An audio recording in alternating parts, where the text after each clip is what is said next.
First of all, it's good to be here. Great weekend. Truest shout out. I think they opened a lot of eyes to our young men as far as financial literacy and everything like that, and that's about developing young men. The game, we knew it was going to be a tough game against a great Southern Jaguar opponent. Coach Terrence Graves does a really good job with those guys. It was some things that we saw coming in that I thought we were going to be able to take advantage of, and those guys improved this offseason. I thought their offensive line was much improved, obviously. We struggled trying to tackle. I don't think we ain't worked on any tackling this offseason, but they got some running backs over there, and they're a physical group.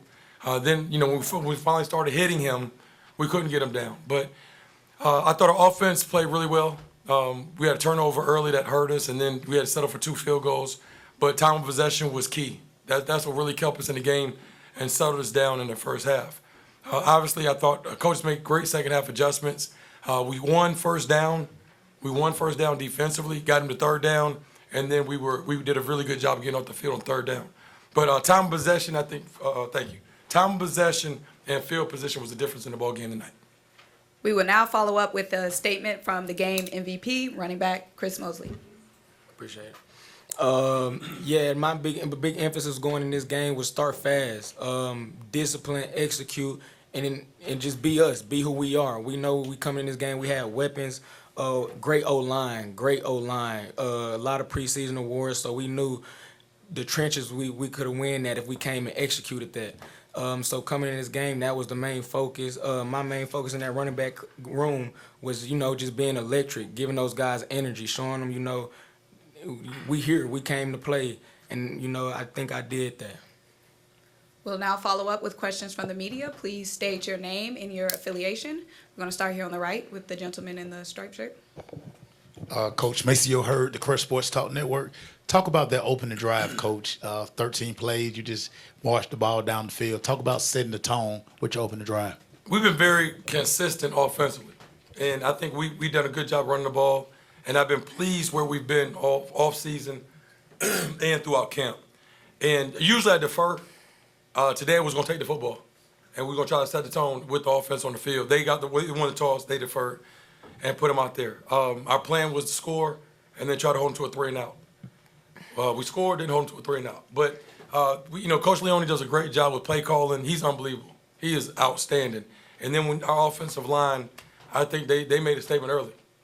They made a statement early, and dudes had a chip on their shoulder because y'all were preaching and praising. We couldn't block the dude, and our guys blocked him. And he's a very good football player. I hats off to Givens. Very good football player. But I said my 2 tackles were very good, and I think they showed that tonight. Jason McDonald, Core 360 Sports.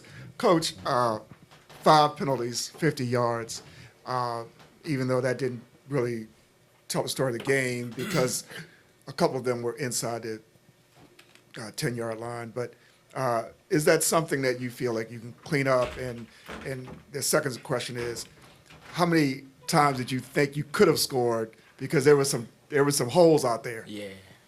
I think the first question, obviously first game, it's going to be usually it's kind of sloppy, missed tackles, penalties, and things of that nature. The one that really hurt me was when we had the ball first, whatever it was on the 1 or 2, and we had a false start, and that pushed us back. We ended up scoring, but it's first game, and you're on TV and guys got some jitters and all that stuff. But the thing was we didn't have unsportsmanlike. Those are playing penalties and stuff like that. We weren't doing craziness, so we know we can live with that and all that. Now I can answer this question. He never had that many carries before. That's why he wasn't used to cheating about to break them. But it was good to see him out there get 15 carries. It was. Hey, Coach, congratulations. Talk a little bit about the success you've had in Atlanta, whether it was the Celebration Bowl or tonight when you win this particular bowl. Trying to set me up. It ain't just Atlanta, man. We love classics. Orange Blossom, Circle City, MEAC SWAC, Celebration Bowl. We're going to show up when the lights are on. And, it's an opportunity when you have a chance to play in venues like this and those big games. I relish that. And these young men, we talk about it. And not everybody has an opportunity. So we prepare and we prepare, and thank God we've been able to come out on top. But, you got to – I didn't play in no venues like this when I was in school. You know, I didn't have these opportunities. So these guys right here, I try to explain to them, man, we got to make the most of it. And, you know, they're opportunistic, and they prepare to be champions, and we've been able to make the most of it and have some success in these bowl games. Don Stinson, DNA Sports Talk. Coach, what was the biggest adjustment in the second half led by Thomas Johnson and the defense and having that shutout? We had to try to keep, they were getting our safety in a one-on-one situation, our boundary side safety. And he was kind of hesitant because we knew the RPO was coming. So we were trying to slow the RPO game down, and then he was late fitting, and then it was a one-on-one situation. So we started exchanging some gaps, moving the interior D lineman to try to make the O lineman think a little bit more, and then to make the ball bounce another gap wider. And I hope that was kind of layman's terms. I'm sorry, but I hope y'all understood that. But that was the big thing. We knew that we didn't want to give the RPO the big shot up top. So initially we were trying to slow the safety down. We sped him up a little bit, and that helped right there. And then trying to close some gaps off. Josiah Hobbs, Just Josh Sports and the Black College Sports Network. This is for you, Chris.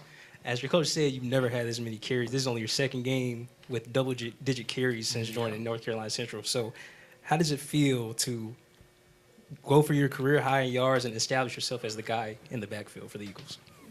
It's a blessing. You know, I want to thank my coaching staff for trusting me. I want to thank them boys at Diesel because it started with them O-linemen, man.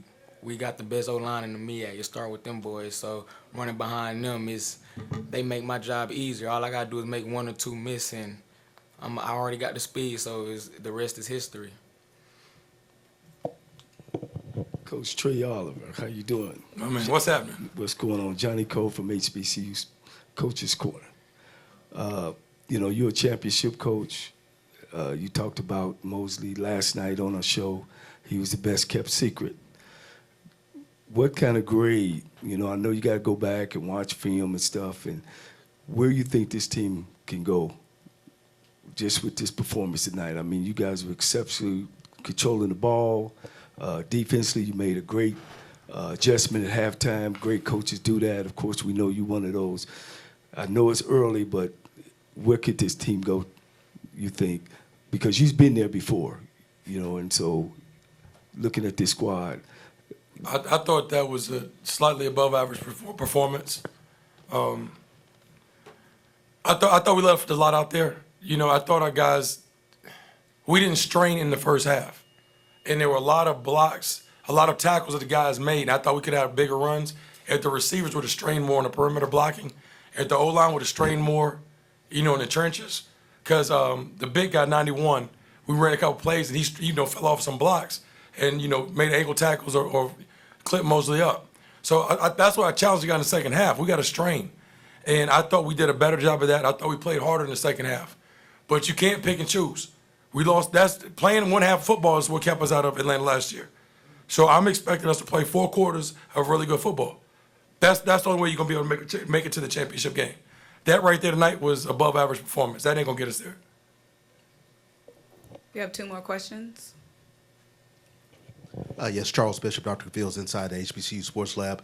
And, Coach, in today's college football environment, very unique. You guys brought back 5 starters along the offensive line, and I wanted to just ask, you know, how big will that be in terms of if they stay healthy during the course of this season, can you kind of ride their back during the course of the year?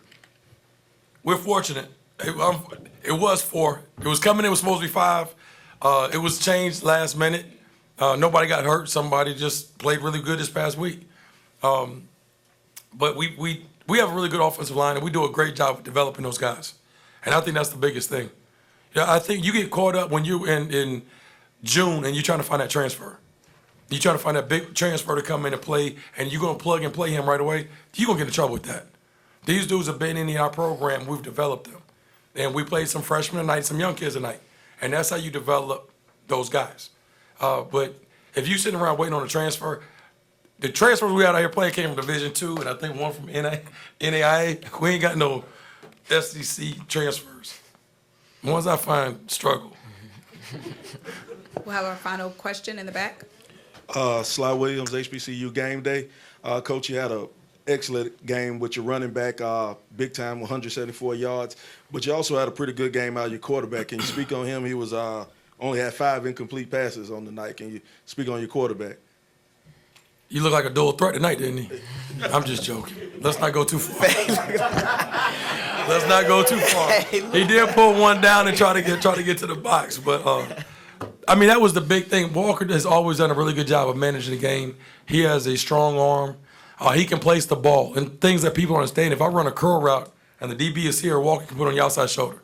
If the DB's outside, Walker can put it on the inside shoulder. Great job placing the ball, and I thought our receivers did a good job of making plays. But that's who he is. That's who he's been. And, if he misses a throw or two, we're working on him not to get down on himself because he's a perfectionist. But 19 of 24, that was a good day. I thought he took what the defense gave him.